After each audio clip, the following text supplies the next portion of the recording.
El siglo XIX se caracteriza por el nacimiento de corrientes filosóficas, cuyas doctrinas se centran en torno a la problemática de los mismos.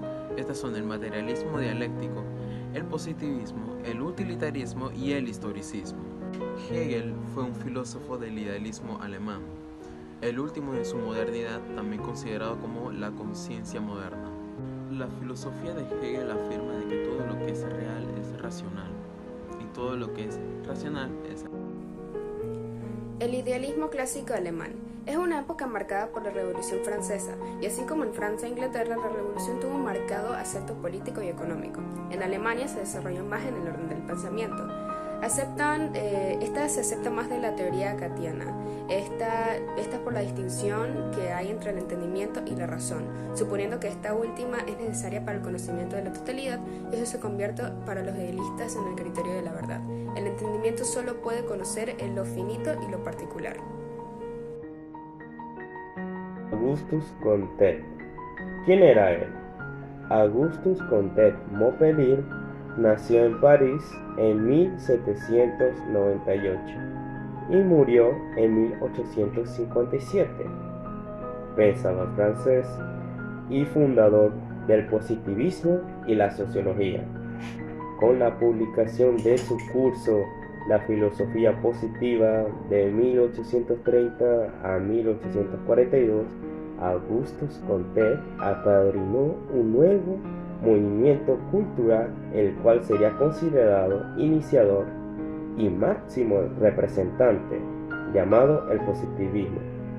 Tal movimiento dominaría buena parte del siglo XIX entre políticas, polémicas y en algunas veces compromisos a la tendencia de la filosofía antagonista y idealismo. ¿Qué nos decía su doctrina? Para Comte, el método positivo es la fuerza capaz de realizar la unidad espiritual entre los hombres. Para él, la sociología y la sociedad, para tener una felicidad, se tenía que llegar a un desarrollo general por la razón iluminada de una ciencia, como el establecimiento de una ciencia positiva que estudie hechos sociales. Para él, ¿qué era el positivismo? Bueno, para Comte eran muchas dimensiones entre sí, como un estado de la mente, un programa de enseñanzas, un conflicto entre lo científico y una concepción. Era una etapa de la historia y un modelo de organización social.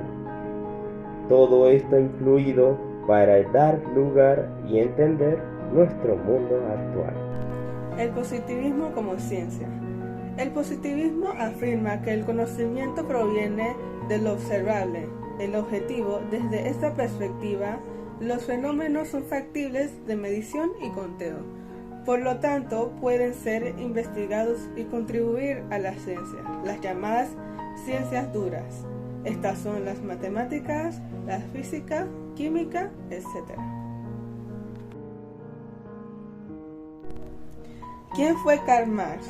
Karl Marx, pensador socialista, activista, revolucionario de origen alemán, que también es el fundador del socialismo científico. Raramente la obra de un filósofo ha tenido tan vastas y tangibles consecuencias históricas como el de Karl Marx. Desde la Revolución Rusa de 1917 y hasta la caída del muro de Berlín en 1989. Marxismo como filosofía. La filosofía marxista-leninista tiene como objeto de estudio las leyes más generales que rigen el desarrollo de la naturaleza, la sociedad y el pensamiento humano. El grado más abarcador del objeto de estudio de la filosofía marxista-leninista supera al de las ciencias particulares. También busca una clasificación crítica y racional de la conciencia.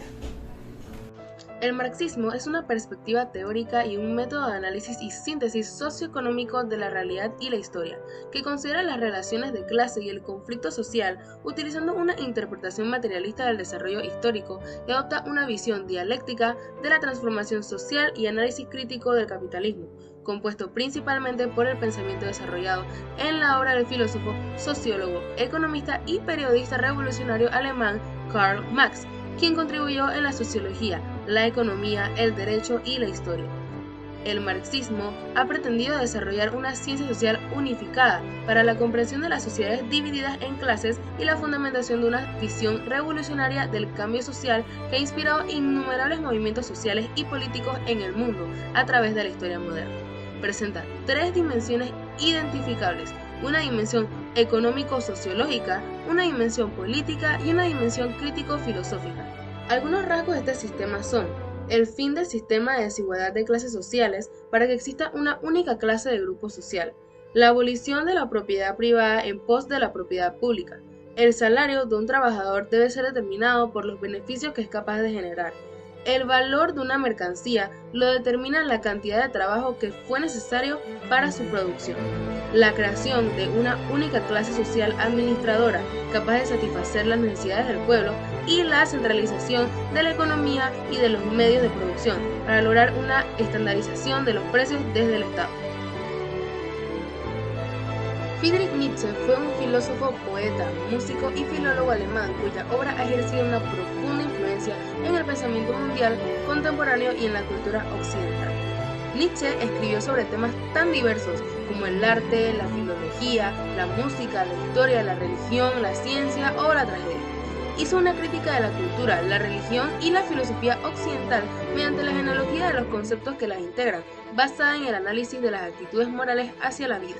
Nietzsche recibió amplio reconocimiento durante la segunda mitad del siglo XX como una figura significativa en la filosofía contemporánea. Su influencia fue particularmente notoria en los filósofos existencialistas, críticos fenomenológicos y posmodernos, y en la sociología de Max Weber. Es considerado uno de los tres maestros de la sospecha junto a Karl Marx y Sigmund Freud. Ahora, ¿qué estableció Nietzsche? Nietzsche sostenía que todo acto o proyecto humano está motivado por la voluntad del poder. La voluntad del poder no es tan solo el poder de los otros, sino el poder sobre uno mismo, algo que es necesario para la creatividad. Tal capacidad se manifiesta en la autonomía del sobrenombre, en su creatividad y coraje. El vitalismo de Nietzsche. El vitalismo de Nietzsche se incluye en este grupo, la vida en el sentido biográfico e histórico, pero también podemos referirnos a la vida como el conjunto de experiencias humanas dadas en el mismo tiempo, tanto en su dimensión personal o en gráfico como en su dimensión social o histórica. Concepto en general.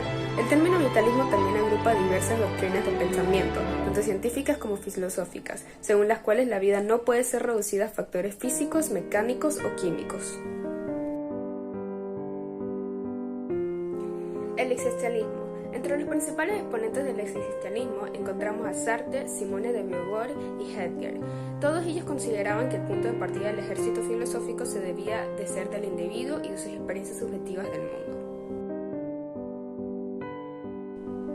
La fenomenología se define como el estudio de los fenómenos tal como lo experimenta el individuo, con el acento de la manera exacta que un fenómeno se revela en sí para la persona que lo está experimentando, en toda su especificidad y concepción.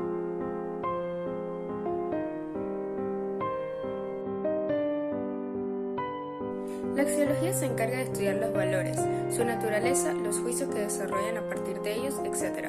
Puede decirse que un valor es un principio para establecer un juicio, por eso la axiología está relacionada con la ética. Y ya para culminar toda esta presentación, el psicoanálisis. El psicoanálisis es una teoría desde la que se consideró que la historia del individuo, sobre todo en los primeros años, es esencial para comprender el funcionamiento adulto. Para Freud, padre del psicoanálisis, los primeros conflictos determinan en parte el funcionamiento adulto.